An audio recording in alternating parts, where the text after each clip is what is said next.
Hello and welcome to my Magic the Gathering video. If you're here from my last video, I promised for this to be my most entertaining game ever, and I still think that's true. Let me know if you found it as entertaining as I did down in the comments. But with that short intro out of the way, let me introduce the decks. Up in the top left, we have Steven running Admiral Beckett Brass. He's playing a piratey tribal deck, so he's going to be trying to do a lot of piratey stuff. His commander gives him the ability to just straight up steal permanents that were damaged if they were dealt combat damage by 3 or more pirates. In the top right, we have Frederick playing Cody, Vociferous Codex. The way Cody works is he locks you out of casting permanents, and if you pay 4 mana, you can tap him to add 5 mana, one of each color, and then when you cast your next spell, Cascade, and then you can cast it for free. His deck is basically just lands, 1 Approach of the Second Sun, and 1 Narset's Reversal. He just plays lands, casts Cody, then Approach of the Second Sun, cascades for his Narset's Reversal, then wins the game. And on the bottom left, you have me playing my first game of MIIRYM Sentinel Worm. MIIRYM is a dragon with flying and ward 2, but the real sauce comes from her second ability, which allows her to dupe any non-token dragon that ETBs, with the added bonus that any legendary dragons will not be legendary tokens, so they don't blow up to the legendary rule. I found this card shortly after losing a game where I created tokens with Runo Stromkirk, only for them to be blown up immediately. My plan here is to ramp really hard and then cosplay Daenerys Targaryen before seasons 7 and 8. My starting hand is a Forest, Mountain, Cultivate, Rattleclaw Mystic, Corlessa Scale Singer, Red Dragon, and Niv Mizzet. Even though I only had 2 lands, I had 2 ramp cards and decided to risk it. I could set up a Mystic turn 2 so that I wouldn't miss my land drop turn 3, and on turn 4 I'd have 5 mana to play with even if I missed my land drop, and if I didn't miss, I could potentially cast my commander.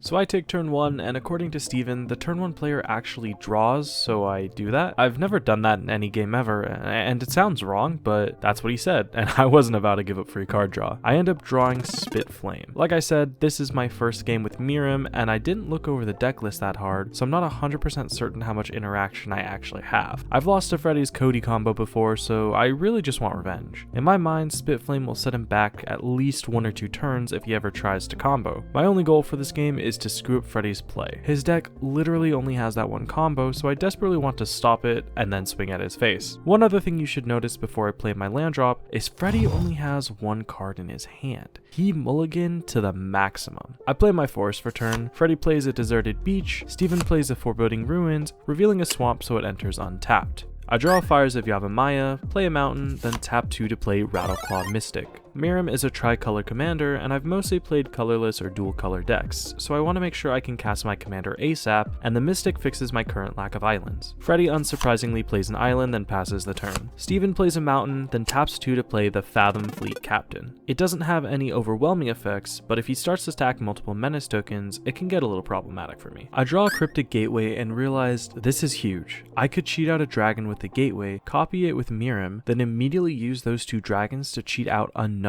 dragon. This could make my turns extremely explosive, but it's going to take a while to get to that stage. I cast my Cultivate, playing an island, and grabbing a mountain, which I then play for my land drop. Freddy plays an island and passes. Steven plays the Sulphur Falls untapped, taps it in a mountain to play Captain Storm Cosmium Raider. He swings at me with his Fleet Captain for 2, taking me down to 38. I draw a Temple of Mystery and immediately play it for turn. I forget to scry and instead use my Corlessa Scale Singer to look at the card. It's a rampant growth and I'm stoked about it since I don't have a land to play next turn. Freddy plays an island and passes. Steven plays a Path of Ancestry and taps 4 to play Ramirez de Pietro Pillager. Stop right there, criminal scum!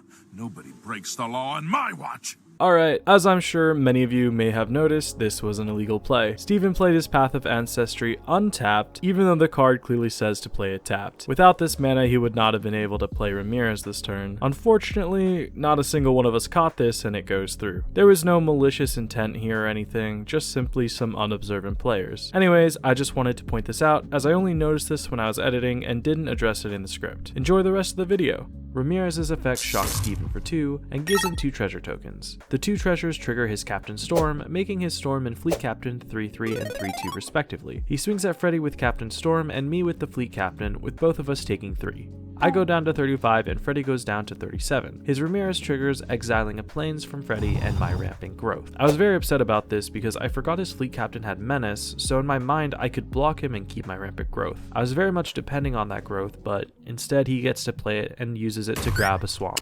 After Steven so rudely stole my Rampant Growth, I checked the top card of my library because of Corlessa, and luckily it was a mountain, so I draw it and play it for turn, then tap all my lands to cast MIIRYM, Sentinel Worm. Freddy plays an island and passes his turn. Steven plays a storm-carved coast and swings with all 3 of his pirates at Freddy. Freddy takes 9, going from 36 to 27, exiling Plains to Ramirez as effect. Steven then taps 5 to play Vanquisher's Banner, declaring pirates. Steven actually forgot, but I eventually reminded him of his banner's +1/+1 effect.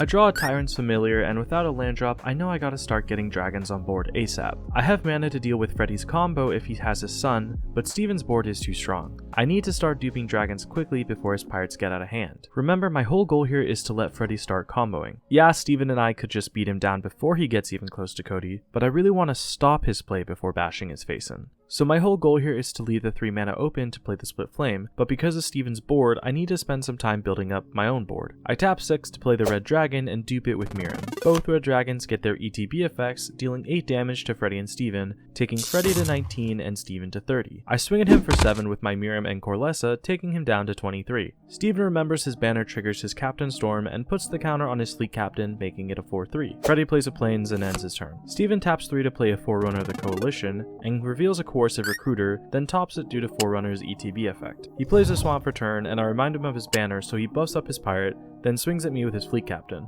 I block his Fleet Captain with both of my Red Dragons, and he opts to kill my token, so both it and his Fleet Captain die. I'm not 100% sure why he chose to swing here. When I declared my Red Dragons as blockers, he seemed incredibly confused. I know his pirates don't have reach or flying, so I have a lot of damage in the air, but if he wanted to kill some of my flyers so I couldn't swing at him for more damage, I feel like he would have been less confused when I chose to block. But maybe I'm not seeing something really obvious here. Let me know down in the comments what you guys think. Why did Steven swing with just the 1 pirate, and why was he confused when I blocked? I already know my top card is an island because of Corlessa, so I play it for turn and tap 4 to play a Thunderbreak Regent from the top of my deck due to Corlessa's second effect. On the Thunderbreak's entrance, my MIIRYM activates, so I make a Thunderbreak token. At this point in the game, Freddy was AFK to use the bathroom or something, so I think I forgot to attack this turn. Either that or my excitement from playing a dragon from the top of my deck got to me, because this was the first time I'd ever played a card from the top of my deck. It was at this point I revealed my little scheme to Steven. I showed him my Split Flame and explained what I wanted to do when Freddy tried to play the game. I asked him to leave him alive long enough for that plan to come into fruition. Freddy comes back from pissing,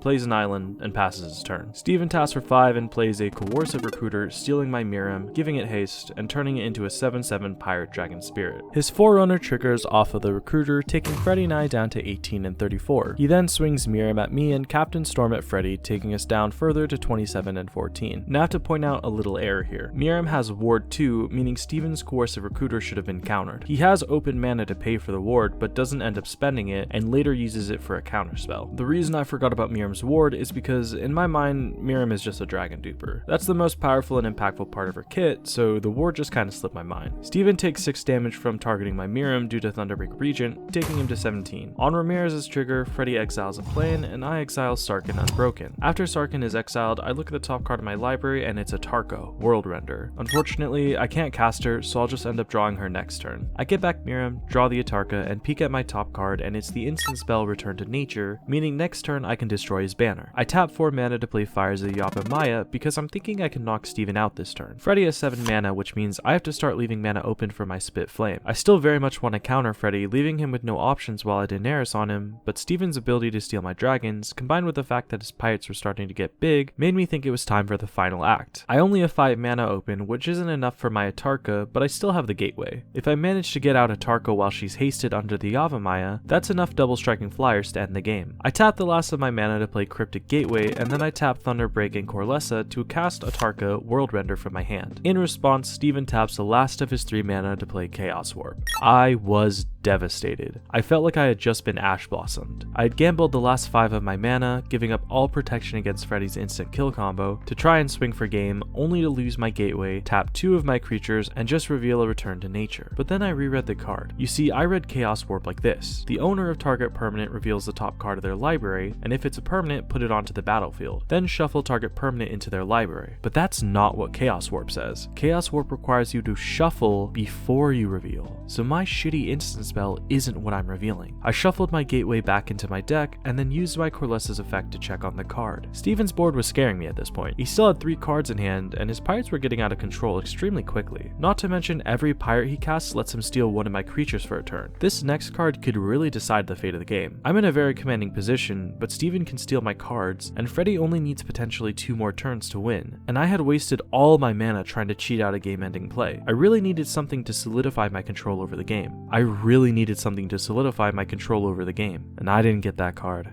I got something better. Lo and behold, when I looked at that top card in my deck, it was probably the greatest top deck I have ever seen in my life. The card that Chaos Warp had given me in exchange for my Gateway and my Atarka was an Earthquake Dragon.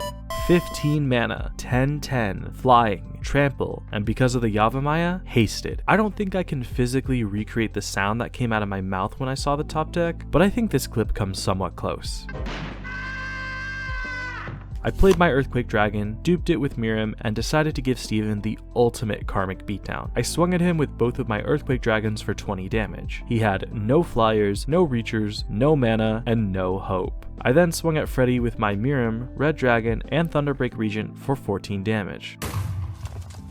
Now before you go off saying that this win would never have happened if Steven had properly paid for my ward costs, just know it wouldn't have mattered. If Steven had paid for the ward, he wouldn't have been able to cast the Chaos Warp, meaning Atarka would have hit the field. At that point, with 3 double-striking 6-power dragons and 2 double-striking 4-power dragons all with haste, the game would have ended either way. In all honesty, I actually prefer this version of the game ending because the RNG top deck was way more fun for me. Yes, there's probably other cards in my deck that could have won me the game there, and yes, Atarka was probably the better beat stick, but top decking the biggest and most expensive creature in my deck just to play him for free? That was beautiful. I don't think I could have scripted a better ending for the game. And that is the story of my most exciting Magic game ever. The top deck to beat all top decks. The fact that the Earthquake Dragon was summoned off of Steven's own spell on a 1 out of 80 chance, when the first top deck I had was an instant, made the win feel so much better than just swinging with a bunch of hasted double striking flying dragons. Unfortunately, this may be the last Magic video I put out for a while because I can't seem to put together any games. It's been almost 2 weeks since I played and I'm kinda getting ghosted.